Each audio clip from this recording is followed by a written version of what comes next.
যেহেতু আজকে সারাদিনে ভাতের দানা পেটে পড়েনি, তোমরা আগের ব্লগটাতে দেখেছো যে আমাদের লুচি খাওয়া হয়েছে। তো লুচিটাই তো মানে লুচি তো শরীরের খুব ভালো জিনিস বলবো সেটা নয়, একটা তেলে ভাজা জিনিস, তার সাথে ময়দা থাকে। আটা যদিও বা থাকে, সেটার পরিমাণ আমি তো সমান সমানভাবে নিলেও যেহেতু তেলে ভাজা হয় ওরকমভাবে আমাদের শরীরে ময়দাটা যত না এফেক্ট করে, মানে আমি যে পরিমাণ নেই ব্যালেন্স করে, যত না এফেক্ট করে তার থেকে বেশি এফেক্ট করে হলো তেলটাতে। তো যাই হোক, এখন ভাত ডাল আলু সেদ্ধ এইসব করার চিন্তা ভাবনা আছে। 4টে ডিম নিয়েছি, 4টে ডিম সেদ্ধ বসাবো, তারপরে দেখাচ্ছি কি কি করি।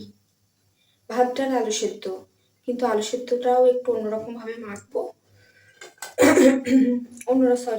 অন্যরকম ভাবে মাখবো, সেটা আমি দেখাবো। আর একজন কেউ কমেন্ট করেছিল, একটু আগে দেখছিলাম, যে এখন কি কোনো জ্ঞানের কথা নেই, এখন শুধু রান্নার ভিডিও পোস্ট করছো। যদি চোখ কান নাক খোলা থাকে আপনি পোস্টগুলোকে দেখবেন, আর জ্ঞান হিসাবে দেখবেন না। এটা প্রত্যেকটা মানুষের একটা শিক্ষা, সেটা নিজের হোক অপরের হোক, দেখে উপলব্ধি করাটাও তো বিশাল ব্যাপার। সেই উপলব্ধি বোধ আপনার আছে কি নেই সেটা আমি জানি না। তো আমি যে সমস্ত কথাগুলো বলি সেই সমস্ত সবই যে আমার জীবনে ঘটেছে সেটা নয়, সেটা হতে পারে না। সেটা কারোর মানে যারা এরকম বলে তাদের হয়তো কিছু না কিছু উপলব্ধি হয়েছে বলেই তার জন্য সে শেয়ার করছে, এবং জিনিসটার সত্যতা যতক্ষণ না নিজের ভেতর থেকে বিচার করবে ততক্ষণ মানুষ সেই উপলব্ধির কথাগুলো আপনাকে প্রেজেন্ট করতে পারবে না। তো এগুলো তো জ্ঞান হিসেবে নেবেন না। বয়স কতটা কি আপনার আমার জানা নেই। তো যাই হোক, আপনার মতন ২-৪টে ছাপোষা মানুষ থাকবেই, সেটা নিয়ে কিছু ভাবি না। আবার ভাবতেও হয় মাঝে মধ্যে, যদি না এরকম একটা দুটো কিছু কথা বলি আপনাদের মতো মানুষ পেয়ে বসবে।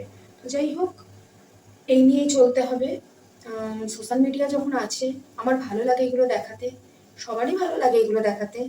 কেউ করে উঠতে পারে, কেউ করে উঠতে পারে না, এটাই হলো ব্যাপার। যাকে বাবা একটা ডিম ভাঙা, দেখতে পাচ্ছ, ভাঙা, অন্য ডিম বসায় সেদ্ধ করতে গেলে না হলে ওটা থেকে বেরিয়ে গিয়ে বিচ্ছিরি অবস্থা একটা হয়, তার টেস্ট থাকে না। এটাই হলো ব্যাপার যেটা আমি বলছিলাম। যাই হোক, এরকম ছাপোষা মানুষ তো থাকবেই, কোনো সমস্যা নেই, করে যান, চালিয়ে যান, যতদিন পারবেন চালিয়ে যান এরকমভাবে। কত টাকা দিয়ে রিচার্জ করেন সেটা তো একটা ব্যয় করতে হবে ঠিক জায়গায়, মানে ওটা আপনার কাছে ঠিক মনে হচ্ছে। যেগুলো আপনি নেগেটিভ কমেন্টগুলো করেন, আপনারা কিছু কিছু মানুষ আছে নেগেটিভ কমেন্টগুলো করেন, যাই হোক সেটা নিয়ে আর বিস্তারিত আপনাদেরকে ওপরে তুলে লাভ নেই। আপনারা যেখানে আছেন তলায়, মানে পায়ের তলায়, সেই জায়গাটাই থাকুন এবং সেই জায়গাতেই আপনাদেরকে রাখি। তো এখন রান্নাবান্নার পরিস্থিতি মানে সব কিছু অ্যারেঞ্জ করি, এটা করতেও তো সময় লাগবে। আগে ডাল সেদ্ধটা বসাই। ডাল সেদ্ধের মধ্যেও আজকে ইউনিক কিছু না, সবই জানা জিনিস তোমাদের, তবুও আমি কীভাবে আজকে ডাল সেদ্ধ, এমনি নর্মালি ডাল সেদ্ধ খাই, তার মধ্যে লঙ্কা দিই, নুন দিই, আর ঘি দিয়ে খাই। কিন্তু আজকে ঘি দিয়ে খাবো না। কী কারণে আমি ঘি দিয়ে খাবো না সেটাও আমি তোমাদেরকে বলবো। তো আগে আপাতত ডিমটা সেদ্ধ বসাই। একটা বিষয় প্রত্যেকদিন বকা খাচ্ছি, যে অ্যালুমিনিয়ামের বাসনে যাতে আমি কিছু না রান্না করি। তো কি করব, এতদিন তো মায়েদের দেখে এসেছি অ্যালুমিনিয়ামের বাসনেই রান্না করতে। অ্যালুমিনিয়ামের কড়াই বলো, প্রেশার কুকার বলো, সবই তো অ্যালুমিনিয়ামের। বলছে ননস্টিকেরটা কিনে, কি হলো তাহলে? তো বলে না মায়া ত্যাগ করতে পারি না, কি করে এই ধরা জিনিসগুলো ফেলে দেই বলো, বা দিয়ে দেই মানুষকে। তো যাই হোক, তোমাদের অভিমত কি আছে যে অ্যালুমিনিয়ামের জিনিসে যে খাওয়া উচিত নয়? তোমরা কজনের বাড়িতে এরকম মেনটেন করো আমাকে একটু জানিও। তাহলে যদি বেশি সংখ্যক মানুষের কমেন্ট পাই এইরকম, যে তারা কেউ এর জন্য ব্যবহার করে না, তাহলে আমি অবশ্যই চেঞ্জ করে দেব। সকলের কথা শুনে, শুধু বাড়ির কথা শুনে কেন বেকার বেকার এই জিনিসগুলোকে চেঞ্জ করব, সেটাই ভাবছি।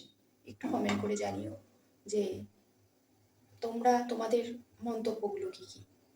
ডালটা যখন আমি সেদ্ধ করেছি এর মধ্যে আমি আলু দিয়ে নিয়েছিলাম, আলুটাকেও আমি সেদ্ধ করে নিয়েছি। এই দেখো আলু, এর মধ্যে কাঁচা পেঁয়াজ দেওয়া হয়েছে, তারপর আর কি কি দেব অবশ্যই তোমাদের সাথে বলবো। এই যে ডালটা সেদ্ধ হয়ে গেছে, ডালের মধ্যে আলুটা দিলে খুব ভালো সেদ্ধ হয়। যে চালটা আমরা ব্যবহার করি সেই চালের মধ্যে আলু দিলে সেদ্ধ হতে চায় না, সেটা চন্দ্রমুখী হোক আর যে আলুই দেই না কেন, ভাতটা খুব তাড়াতাড়ি হয়ে যায়। বাঁশকাঠি চালের ভাতটা ভীষণ তাড়াতাড়ি হয় বলে আলুগুলো সেদ্ধ হতে চায় না। এই ফুটন্ত ডালের মধ্যে দিয়ে দেবো কাঁচা পেঁয়াজ, পেঁয়াজটা দিয়ে নিভিয়ে দেই। ওই তো আছে ডাল। ঘি দিয়ে খাবো না, এর জন্যই বললাম, যেহেতু কাঁচা পেঁয়াজ দিচ্ছি। এখানে দেবো সর্ষের তেল, খুব বেশি দেবো না, বেশি দিলে আবার অম্বল হয়ে যাবে, জাস্ট একটু গন্ধ হওয়ার জন্য। এই হলো ব্যাপার, বাকিটুকু আমি দেখাচ্ছি। এই সপ্তাহে এত বেশি আলু খেয়ে ফেলেছি, কি বলবো, প্রচুর আলু লেগেছে এই সপ্তাহে। এত বেশি আলু আমরা খাই না ন্যাচারালি, মানে আলু সেদ্ধটাই এবার বেশি খেয়ে ফেলেছি। এই হলো ব্যাপার।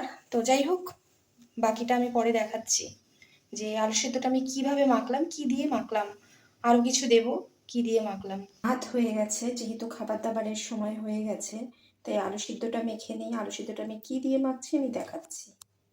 আলু তো দেখেইছো, সেদ্ধ করা ডালের সাথে এখানে নিয়েছি একটা ডিম, এখানে কুচো পেঁয়াজ, এখানে লঙ্কা কুচিয়ে নিয়েছি, আর দেবো সর্ষের তেল, অল্পই দেবো।